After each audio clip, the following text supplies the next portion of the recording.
Thanks for checking me out. I'm back again with a thermostat failure on my Jeep. Now, I've been rolling around. Well, anyway, I've been rolling around. In the morning, I take off for work, and the truck, it's a hot boy here. This truck runs hot, right? It's hard to keep it cool. But anyway, I'm coming out here at 4:30 in the morning. It's about 60 degrees, 55 degrees outside. I hit the freeway instantly as soon as I get going. And I noticed that my Jeep is never getting up to temperature. I got a 180 thermostat in here, Mishimoto. And I get on the road, get on the highway, I get 10 miles down the road, and my Jeep is still at 165. Barely getting heat coming out the vents, you know what I mean? It's just not hot enough. What's going on? Well, every so often, it's been going on for weeks after weeks, but every so often, I get the little bing, the P0128, I think it is, or P0028, I forget. Thermostat, what's the word? It says thermostat rationality problem. The thermostat's being irrational. Something's going on wrong with the truck. It should not be staying that cold that long after running on at 80 plus on the highway in the morning, right? What's going on with my thermostat? It's stuck open. That's how I know. It used to just jump right up to 180 and then, hover around. And, after I get going, if it's a hot day, it get up to 215, maybe, depending on how hard I'm running it. But this time, we got a thermostat that's failed open. It's always open. So the the coolant is always running through the radiator. Now, we don't want that. That's not a good thing. Now, some people say, just take out the thermostat. It runs hot all the time. Take out the thermostat and run like that. That's not good for you. That's not good for your truck. Your truck needs to be at a proper operating temperature for everything to work right, for everything to atomize correctly in the head, for you to get the proper gas mileage, for you to get the good efficiency on your motor. You take out the thermostat, it might not ever warm up to proper temperature. Now, the transmission fluid will warm up. That has nothing to do with the head temperature. The engine oil will generally warm up also. It has nothing to do really with the head temperature. I mean, a little bit, because you got oil that goes through the heads. But if your coolant is staying too cold, that's not a good thing. Trust me, you don't want to do that. I did a long video about it a couple years back. mCube University was the thing. It was I used a voice for it. I didn't have my face on here. I didn't have this face on there, so you might not have seen it, but I went through all the pros and cons of running without a thermostat. Now, that's something I'm not going to do. Feel free to go check the video out and get all the info. But for now, we're going to change out thermostats.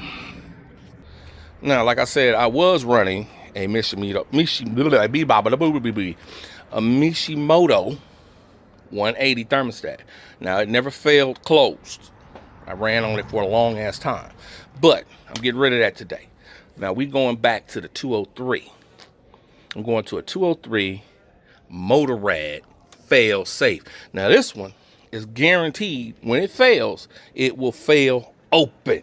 So therefore, the truck will never overheat because of a thermostat as long as this is in there. Now the Mishimoto failed open. That was luck of the draw. That was not guaranteed. It could have failed closed. It could have been stuck closed. And then you get the overheating problems, right? So we don't want to do that. But anyway, we're going to change this out today. You can find this on Amazon. Go ahead and I'm doing the affiliate program. So if you do decide to put this in your HEMI, this will work in any HEMI, use my link, please. That adds me a little, how the wizard get it. It helps the channel. It helps me with a little cut or whatever, you know what I'm saying? So I don't want to do memberships. I don't want to do none of that stuff on this channel. And so anyway, just if you get one, check it out. We're going to go through how to put it in a second. Now, also, just want to let you know, those of you that like my Jeep content, my box failed on me, my coolant overflow. Now, this is not pressurized like on the LX cars, Chargers, Challengers, Magnums, 300s. This was not pressurized because it actually sits higher than the cap or the top of the radiator and the top of the engine.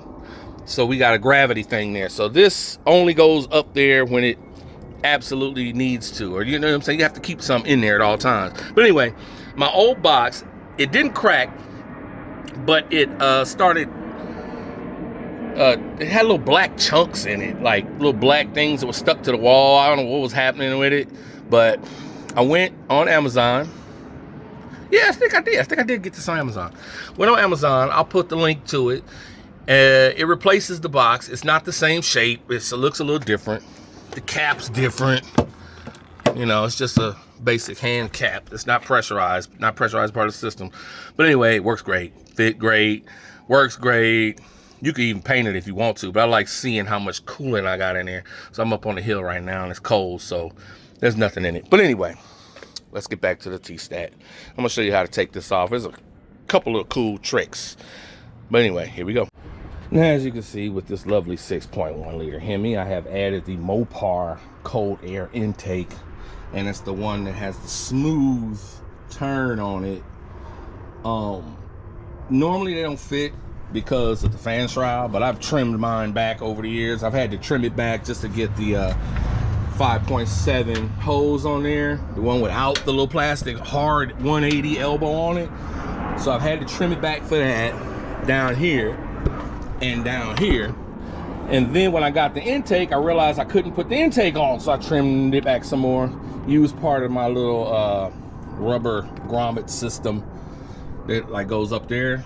I use that just to put the little edge on here so it doesn't tear up that thing. But now I got enough room. Plus I like the smoother turn.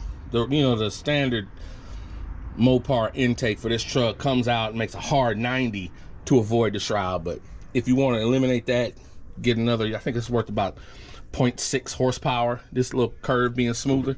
So cut the thing back and you good. It doesn't matter. Somebody tell me, please, if you know in the comments, why this is even here. It's not on any other Mopar. They don't have it. Huge shroud, come way up. What is the point of that? Somebody tell me. I don't know why it has to be so big. I want to take it off altogether, really, because it's a headache, man. If you ever have to get down there and pull this thing out to get the fan out or something like that, when you're pulling the radiator, it's just a headache, man. It's too big. I don't know what this little, the fan is not supposed to blow air across the motor. That's not the point. It just sucks it through the radiator to keep the truck cool. But anyway, if anybody knows, tell me that. But anyway, right now we're gonna tilt this up. With this thing, you do a little trick. You don't have to take it all the way off. You do have to disconnect your MAP sensor, and then we're gonna tilt it up.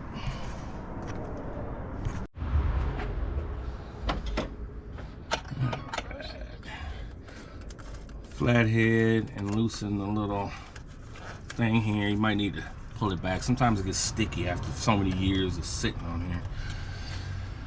All right, disconnected. Uh-oh. Don't even have to pull it out. But you know what? We're gonna disconnect the air return from the oil, whatever. Let's put it like that for a while. It's out of the way. We can get to work. Now, I did get a nice little billet filler neck on here. So I have Allen heads, jiggums in there. So I need a, I believe it's H5. Yeah, H5 is the one to do it. So, thermostat's so easy, dog. So easy. All you got to do is pull the thing off. We'll get our conversion to the small. United 757-300. They're gonna be getting rid of those pretty soon. A321 is supposed to be taking them over. But anyway, I'm a jackass. I'm a total jackass. Oh my God, I just dropped them all. Stupid.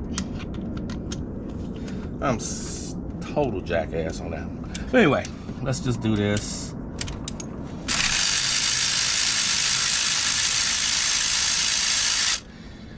And yes, I use the AC Delco power ratchet because I am not about to sit here and get carpal tunnel twisting off these long ass bolts.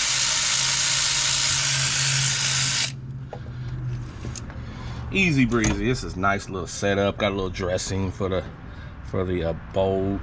Just looks way better. Now it's already starting to leak. So let's pull out the new Tstat. Now we're gonna lose some coolant. That's guaranteed, always, always. And when you put in the new Tstat, you got the little weep hole. Can you see that? It's this little thing right here. It's a little weep hole. It's like a fail safe. It kind of lets some coolant through, lets some air out, whatever. Oh shit, it moved. I didn't mean to lose that much. Anyway, you always want to put the thermostat in with that at the 12 o'clock position. So right now we're gonna pull the old one out. Try to keep the hose elevated somewhere.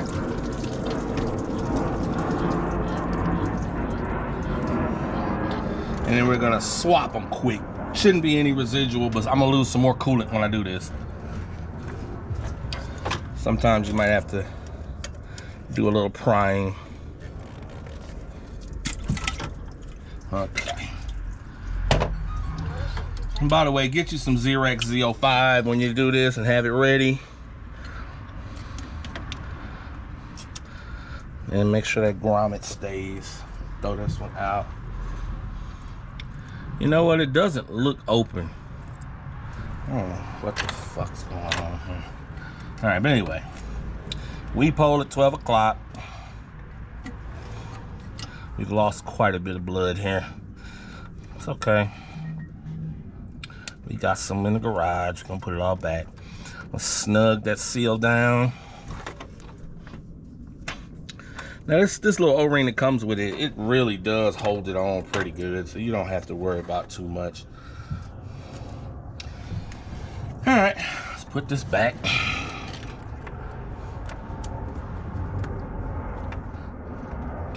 I'm gonna get this started. Don't ever cross thread this thing. What I'm trying to do is get it started.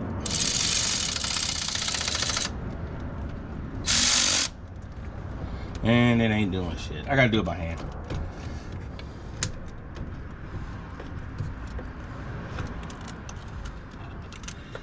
Now, the problem with doing it by hand is this thing's kind of wet.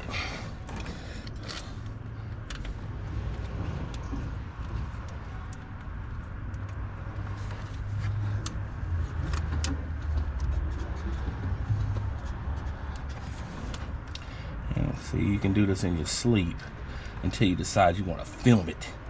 Then you have problems. Shit don't want to start.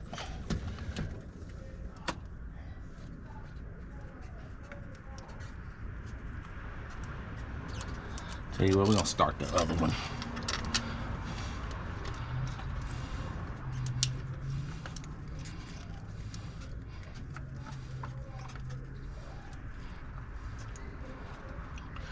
That one started right away.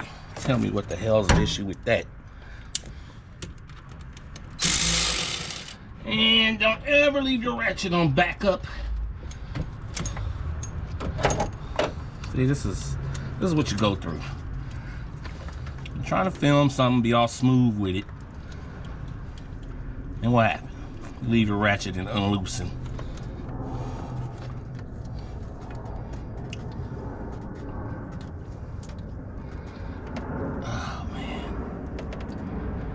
Thing's all slick. All right, we're gonna take a break. All right, I'm back. I picked up all my little hex heads. They all fell on the ground. I'm back. I've composed myself. Now anyway, the best way to do this, to get these back on, go ahead and mount your little bolt up to the ratchet extension. Use the extension to twist it and get it started on the threads. Okay. And no, I didn't go look this up on the internet. I knew better. I just didn't know what the hell I was trying to do.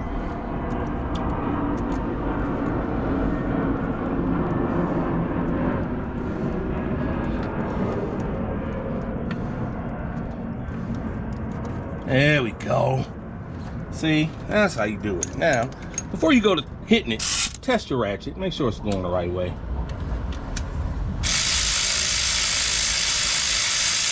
Now sink them in slowly till they match up. Don't want to do one tighter than the other, really. Let it snug a bit, hit the other one. Now there's a proper torque procedure, a torque rating for this particular doohickey. This is 55 pounds, so I just pretty much let it go till it hits, until it stops good. I know what's on there. You don't want to undo the whole hose if you can avoid it, because it's usually a bitch to get it tightened to where it don't leak again. Always best to just do the neck, leave the hose attached, and that's it for the thermostat. So I'm gonna pull this back down, fill it up at the radiator top, because this is how you fill up these. Like I said, this radiator cap sits at the highest point in the cooling system, so you don't have to fill it up from here and wait for it to catch up. Anyway, that was a thermostat replacement.